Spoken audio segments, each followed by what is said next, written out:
Փաստորաթերթը գրում է այս օրերին որոշ շրջանակներ փորձում են հայ բեռնափոխադրողների բողոքի ակցիաները ներկայացնել որպես հակառուսական, ալիք կամ երկկողմ ճգնաժամի սկիզբ։ Սակայն փաստերը ցույց են տալիս, որ խնդիրը ոչ թե քաղաքական բնույթ ունի, այլ տեխնիկական, որը արդեն գտել է իր լուծման ճանապարհը։ Այստեղ հիմնական հարցն այն է, որ ըստ շատ փորձագետների Հայաստանի իշխանությունները հարցի լուծման բանակցություններն սկսել են ուշացումով, երբ ինչպես ասում են, դանակը ոսկորին է հասել։ Հիշեցնենք, որ հոկտեմբերից ուժի մեջ մտած միգրացիոն քաղաքականության փոփոխությունները սահմանեցին ոչ քաղաքացիների համար տարեկան 90 օրվա ժամկետ Ռուսաստանի տարածքում մնալու համար։ Այստեղ սակայն պետք է արձանագրել առանցքային հանգամանքը։ Ռուսաստանը խնդիրն արդեն ընդունել է եւ սկսել է լուծման ընթացքը։ Ռուսաստանի կառավարությունն ընդունել է Երևանի հիմնավորումները եւ նախապատրաստում է որոշում, որով հայ վարորդների համար ժամկետը կերկարացվի 90-ից դառնալով 180 օր։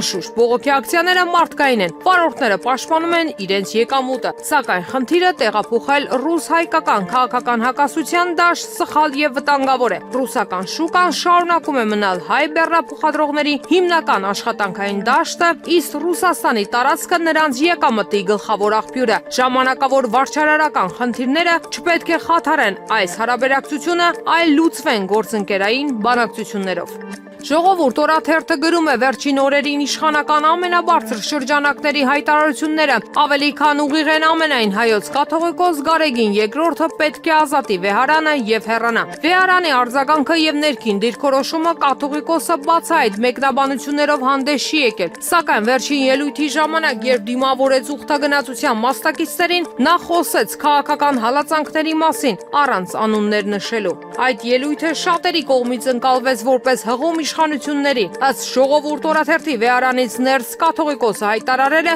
որ պատրաստ է դիմակայել ցանկացած ճնշման, նույնիսկ իրավապահների կողմից կալանավորման դեպքում։ Նա ընդգծել է, որ չի հրաժարվելու կաթողիկոսությունից, անգամ եթե ստիպված լինի եկեղեցին ղեկավարել կալանավայրից։ Քրեական գործի եւ ներքին ճգնաժամի գիծը հանրությանը հայտնի է, որ Նաթան Սրբազանի մասնակցությամբ ձայնագրության հիման վրա հարուցվել է քրեական վարույթ։ Ըստ բաց աղբյուրների, Նաթան Սրբազանը արդեն հրավիրվել է հարցաքննության քննչական մարմիններում։ Իրավապահներից Ժողովուրդ օրաթերթին փոխանցած տեղեկությունների համաձայն քննությունը կարող է ներառել նաև խուզարկություններ Վեհարանում եւ կաթողիկոսի ձերբակալություն, երբ հոգեվոր իշխանությունը դառնում է քաղաքական պայքարի օբյեկտ, վտանգվում է հենց հանրային հավասարակշռությունը։ Հրապարակ թերթը գրում է Վարդան Ղուկասյանի կալանավորումից հետո Գյումրու համայնքապետի պարտականությունները կկատարի նրա առաջին տեղակալը Փեսան Ավետիս Սարաքելյանը, սակայն մեր տեղեկություններով իշխանություններն օպերատիվ աշխատանքներ են տանում նաև նրա նկատմամբ, եւ նրան փակելը նույնպես օրերի հարց է։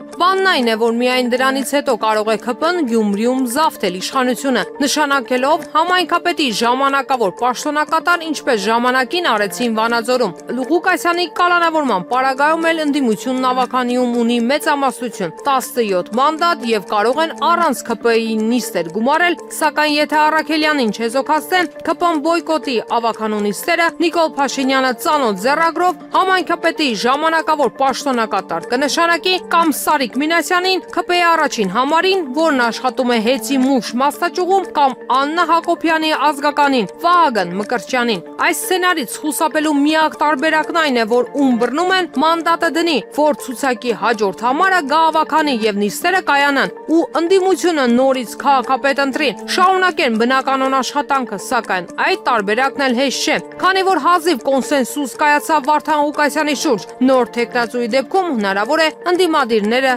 լեզու չգտնեն։ Հրապարակ թերթը գրում է 2022 թվականին ՔՊ-ն ընտրական օրենսգրքում փոփոխություններ է իրականացրել, որով բարձրացրել են կուսակցությունների դաշինքների անցողիկ շեմը։ Ըստ այդմ մեկ կուսակցության համար անցողիկ շեմը 4% է, մինչև 3 ուժից ձևավորված դաշինքի համար 8.4 եւ ավելի ուժերի դեպքում 10%։ Նախորդ օրենսգրքում պարտադիր պահանջ կար, որ ազգային ժողով պետք է անցնի նվազագույնը 3 ուժ։ Օրինակ, 2017-ին 3 ուժից ձևավորված ելք դաշինք Դաշինքը խորհրդարան է անցել 7.7%-ով, այսինքն այսօրվա փոփոխությունները եթե արված լինեին այն ժամանակ, ապա այդ դաշինքը խորհրդարան չէր անցնի։ Ժողովուրդ օրաթերթը գրում է 3 Արմլուր.am-ի աղբյուրները փոխանցել էին, որ կրթության, զարգացման եւ նորարարությունների ազգային կենտրոն հիմնադրամի կրթական նորությունների եւ հետազոտության վարչության պետ Լիլիթ Մկրտչյանը նշանակվել է մանկավարժական համալսարանի ռեկտորի ժամանակավոր պաշտոնակատար։ Այսօր հայտնի դարձավ այդ մասին պաշտոնապես կրթության, գիտության, մշակույթի, սպորտի նախարար Ժաննա Անդրեասյանը,